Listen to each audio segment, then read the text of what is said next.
When Claire Wilson begins teaching at Westerbrook High School, she meets her student Eric, who asks her to tutor him so he can reach the required score on his SATs and attend the University of Texas, just like she did.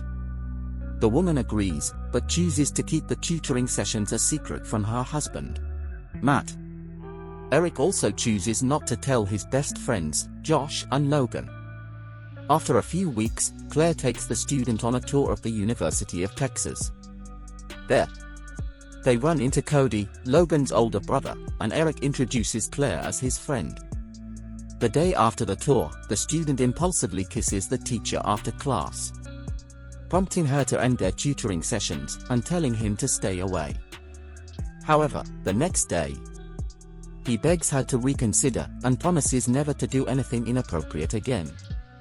Before their next session, she waits for the student, but he never shows up. During a school dance, Claire feels jealous when she sees him dancing with his ex-girlfriend Allison. She confronts him about why he didn't show up for tutoring.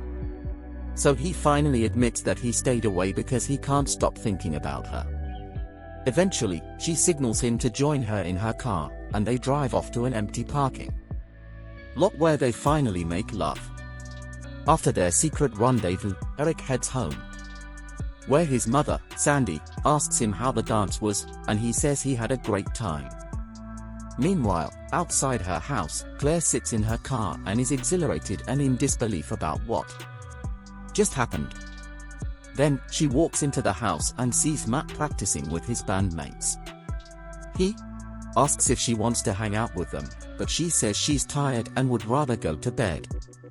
In his room, the teen sits on his bed and revels in the fact that he just slept with his attractive teacher. The next day, Eric meets up with Logan and Josh. And when they ask him where he was last night, he says he wasn't feeling well and headed home. However, when Logan steps away, Josh tells the teen that they've known each other since they were kids, and knows when he's lying. Again, he asks him what he was really doing after the dance. She ate his friend's curiosity. Eric says he was with a girl he met at work, and adds that things are complicated at the moment. Minutes later, while fondly remembering the events last night, he texts Claire that he can't stop thinking about her. Woman reads the message, immediately deletes it from her phone. On Monday, Allison confronts Eric about why he left the dance without telling her. He apologizes and says he was sick, but Allison doesn't buy his excuses and walks away. In class, the teen can't help but stare at Claire while she hands out their graded papers. When she hands Eric his paper, she tells him that did a good job, and he cracks a smile. Later, the teacher asks to speak to the teen in private. She tells him to meet her in their usual spot after soccer practice, to his delight. While waiting in the empty parking lot, Eric sees Claire's new post online and likes it. The woman receives the notification, sees that the teen liked her post, and curses under her breath. When he gets in her car, she admonishes him for liking her post, reminding him that her husband can see it. She wants them to establish ground rules for their arrangement, specifically not telling anyone about them, only meeting on Mondays, no secret meetings on school grounds, no photos, and that he should change her name on his phone. He shows her that he already changed her name on his phone, and also unlikes her post, just like she wanted. After agreeing on the terms, she mentions that it's a Monday, and proceeds to remove her clothes so they can make love. That evening, Claire arrives home to Matt having prepared dinner. He asks her if she's okay after seeing the troubled look on her face. She insists she's alright, but that she had a bad day at work. He calls her over to him for a hug, and she starts removing his clothes to pleasure him. Days later, while Eric hangs out with his friends at school, he locks eyes with Claire, who's on the second floor. Claire asks the French teacher, Catherine, if she'd like to go out and have drinks on Saturday, and she accepts. On Saturday, Eric stays home to babysit his brothers while their mother goes on a date. Meanwhile, Claire and Catherine have drinks at a bar. She heads to the restroom where she impulsively takes a suggestive selfie, which she then sends to the student. He enthusiastically responds, but when she says she wants to see him right now, he says he can't. To her disappointment, when she doesn't respond, he changes his mind and says he'll be at their usual spot in 30 minutes. Before he leaves, he asks Leanne to watch his brothers while he's gone. Soon, he reaches the parking lot where Claire's waiting for him in her car. She immediately wants to start making love, but Eric stops her. He explains that her message confused him, seeing as she was the one who established the rule that they can only meet up on Mondays. He dismisses his concerns and kisses him. But he stops her again to tell her that he doesn't just want to keep sleeping with her. The teen says he really likes the woman because she's smart, beautiful, and unlike anyone he's ever been with. Flattered, she says she likes him too, eliciting a giddy smile from Eric, and they proceed to make love. Later, when the student enters the house, he sees his angry mother. She asks him where he was and why he left his brothers with someone else. He lies and says he went to Logan's to return a textbook, but she knows he's lying because she called his friend. She informs him that his brother burned himself while he was gone, and the teen feels awful for his negligence. Weeks later, Claire and Eric are at a rental house situated in an expansive ranch. He takes a video of the woman as she jokingly takes him on a tour of the house. As they stare at the beautiful view outside, she greets him a happy birthday, before reminding him to delete the video, which he does. At dinner, the teacher opens up about how she lost her mother to cancer when she was 9. She gets emotional and apologizes, but he tells her it's okay, and that he'd like to hear more about her life. The next day, after they wake up in bed, her phone rings with a call from her husband. She steps away to answer it, and as she talks to Matt outside, Eric watches her from the kitchen. To end the call, she tells her husband that she has to attend a seminar soon. When she gets back in the house, she notices Eric acting coldly, so she apologizes and says she didn't have a choice but to answer the call. He begins to walk away, but she tells him to stop. Seconds later, the teen orders her to take her undergarments off. The statement surprises the woman, so he repeats it sternly. She follows his orders, and he makes love to her on the table. That afternoon, the couple hangs out in the backyard, and the student teaches the woman how to use illegal substances. That night, Claire admits that she never slept with a man until she married Matt. She says it was self-imposed, which is why she never drank or dated in college. Then, she asks him how long he and Allison were together, and he says 6 months.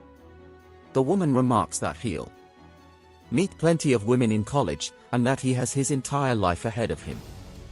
Hurt by her words, he steps away for a bit. Minutes later, she follows him and asks why he's acting coldly towards her. Eric admits that he didn't like how she casually mentioned the other women he'll meet in college, and how tomorrow she'll return to her husband as if this trip never happened. She explains that he won't want to be with her when he's in college, because he'll be done with her by then.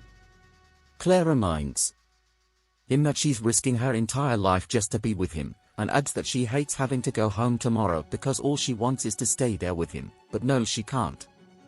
When she starts to cry, he takes her in his arms, apologizes, and tells her he loves her. She says she loves him too, to the teen's delight. Then, they head to the bedroom to make love. The next day, the couple enjoys their last few hours alone on the ranch, before driving back to town. Eric's mother greets him as he arrives home, and says she hopes he had a great time on the trip with his friends. Before she heads off to work, she greets him a happy birthday, and leaves the teen at the kitchen table with his cake. Meanwhile, Claire is at the bar waiting for Matt's band to start playing.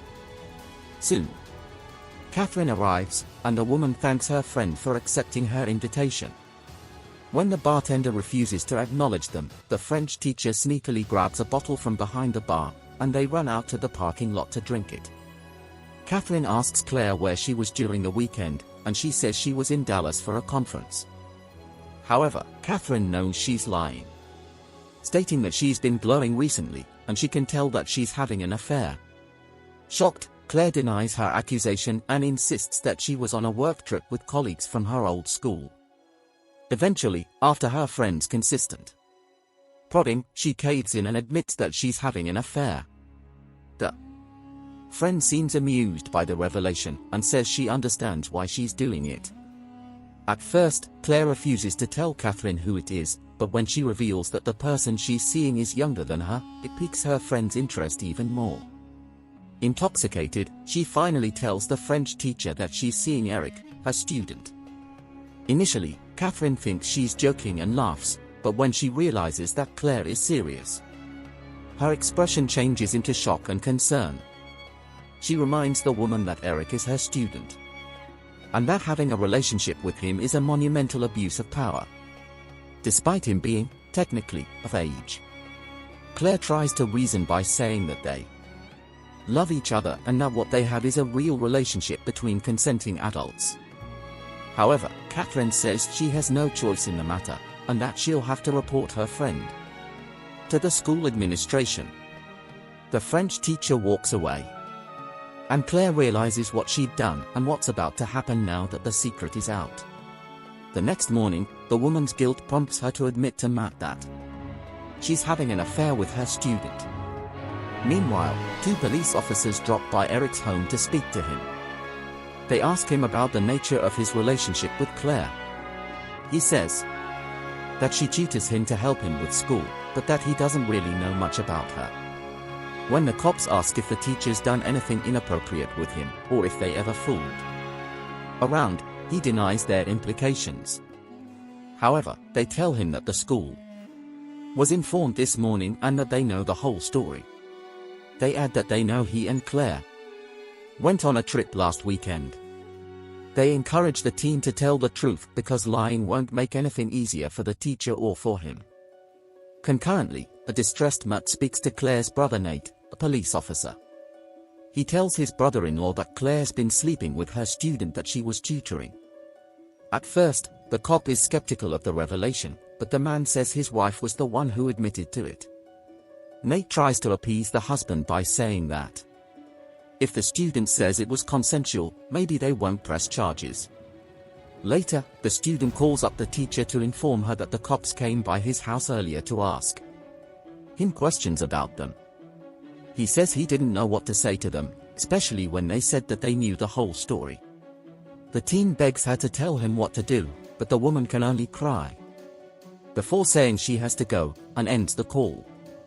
Meanwhile, Logan walks into his house and sees his mother Victoria on the phone. After the call, the woman informs her son that news has spread that Eric is sleeping with their teacher, Ms. Wilson. The teen is confused and in disbelief about the information. That afternoon, Matt returns to the house and finds his wife crying in bed. He says he wants to save their marriage. She asks him how he can even stand to look at her right now, and he says it's because they've been together 10 years. And he doesn't want to waste it. Matt adds that he spoke to Nate and told him everything. He says they'll get a lawyer and go to therapy, and he still believes that they can get past the situation. Elsewhere, Logan and Josh speak to Eric about how the story has spread all over town. When he confides his concern about the teacher getting into trouble because of him, Logan argues that he was the student and she was the teacher, and the fact that she slept with him means that she has issues. When they emphasize that he shouldn't concern himself with what's about to happen to her, he says they don't understand what he's going through, and walks out of the room. At dinner, Matt tells Claire that he called into work to take a few days off. She gets up from her seat and says she's going for a walk to get some air. Outside, the overwhelmed woman decides to get in her car and drives off. Soon, she picks the student up and they park in a secluded area. Eric apologizes for telling the cops everything, but she says it's okay, because they would have found out anyway. When she says that she's scared about what's going to happen to her life, he suggests that they should just drive off right now and run away together. The woman thinks it's a crazy idea, but the teen says that they belong together and that he can't be without her. He tells her that he loves her, and they share a kiss. Eventually, they end up in a motel on the outskirts of town. Claire answers a call from Nate, who angrily informs her that he's been calling her non-stop. He begs his sister to come back home because the authorities could look at the situation as a possible kidnapping. In the motel room, an inebriated Claire asks Eric if she was a good teacher, and he says she was. When he admits to how special he feels because a beautiful woman like her chose him, she callously says that her entire life is gone because of him. Hurt, the teen walks away, but the woman pulls him back to bed, where they make love. The next morning, Eric leaves a sleeping Claire in bed and steps out of the room to check his phone. He sees his mother's and his friends' missed calls and messages of concern for his well-being. Later, the teacher wakes up, calls for the teen, but realizes that he's left her behind. Eventually, Eric returns home where his mother greets him with a hug. She then tries to comfort him as he cries in bed, and soon, Claire realizes what the right thing to do is. She drives to the police station, where she slowly walks towards the entrance. She stops midway, due to her apprehension, but finally reaches the doors, and surrenders to the authorities. If you want to watch the continuation of the series, don't forget to like and subscribe.